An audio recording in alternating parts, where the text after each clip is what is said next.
बहुत समय पहले एक छोटे से गांव में एक युवक रहता था जिसका नाम अमर था।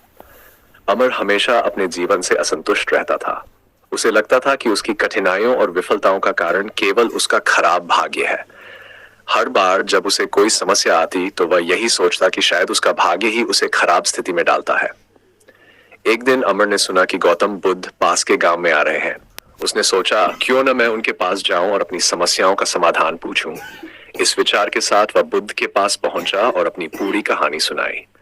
अमर बोला, भगवान, मैं कड़ी मेहनत करता हूं लेकिन फिर भी मुझे कभी सफलता नहीं मिलती। मुझे लगता है कि मेरा भाग्य खराब है। क्या इसका कोई समाधान है?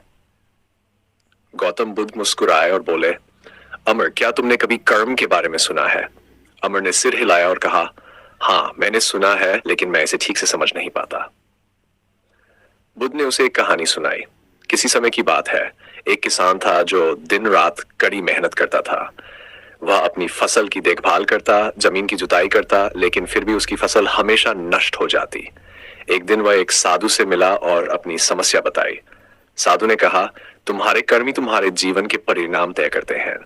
जैसा तुम बोओगे वैसा ही तुम पाओगे। किसान ने सोचा, मैं मेहनत करता हूं लेकिन मेरी फसल खराब क्यों हो जाती है? साधु ने उसे समझाया, तुम्हारी मेहनत तो बाहरी है, लेकिन यदि तुम्हारे मन और कर्म अच्छे नहीं होंगे तो तुम्हें सच्चे फल नहीं मिलेंगे। अपने मन और कर्म को सुधारो, तभी तुम्हें अच्छे परिणाम मिलेंगे। किसान ने अपने मन और कर्म को सुधारने का निर्णय लिया और अगले वर्ष उसकी फसल बहुत ही उत्तम हुई। अमर ने बुद्ध से पूछा, क्या इसका मतलब है कि मेरी वर्तमान स्थिति मेरे पिछले कर्मों का परिणाम है? बुद्ध ने उत्तर दिया, बिल्कुल। कर्म एक गहरी और शक्तिशाली प्रक्रिया है। हर क्रिया का एक परिणाम होता है। जो तुम आज करते हो उसका फल तुम्हें भविष्य में मिलता है। बुद्ध ने आगे समझाया, जैसे बीज को तुम जमीन में बोते हो, वह समय के साथ अंकुरित होता है, वैसे ही तुम्हारे कर्म भी होते हैं। तुम जो भी कार्य करते हो उसका परिणाम अवश्य मिलेगा, चाहे वह अच्छा हो या बुरा। अमर ने गहराई से सोचा और पूछा, तो क्या मैं अपने भविष्य को सुधार सकता हूं?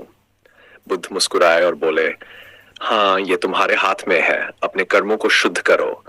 मन, वचन और कर्म से अच्छे कार्य करो, दूसरों की मदद करो और भविष्य में तुम्हें अच्छे परिणाम मिलेंगे। अमर ने महसूस किया कि वह हमेशा भाग्य को दोषी ठहरा रहा था, जबकि असल में उसके कर्म ही उसके भाग्य को बना रहे थे। उसने निश्चय किया कि वह अब अपने विचारों और कर्मों को सुधारने पर ध्यान देगा। गौतम बुद्ध ने अंत में कहा, तुम्हारा जीवन तुम्हारे कर्मों का प्रतिबिंब है। अपने कर्मों को सुधारो और जीवन में समृद्धि अपने आप आएगी। उस दिन के बाद अमर ने अपने जीवन में एक बड़ा बदलाव लाया। वह पहले से अधिक मेहनत करने लगा, लेकिन अब वह अपने कर्मों पर भी ध्यान देने लगा। धीरे धीरे उसकी कठिनाइयां कम होने लगीं और उसके जीवन में सुख और समृद्धि आने लगी। उसने समझ लिया था कि कर्म ही जीवन की सच्ची कुंजी है।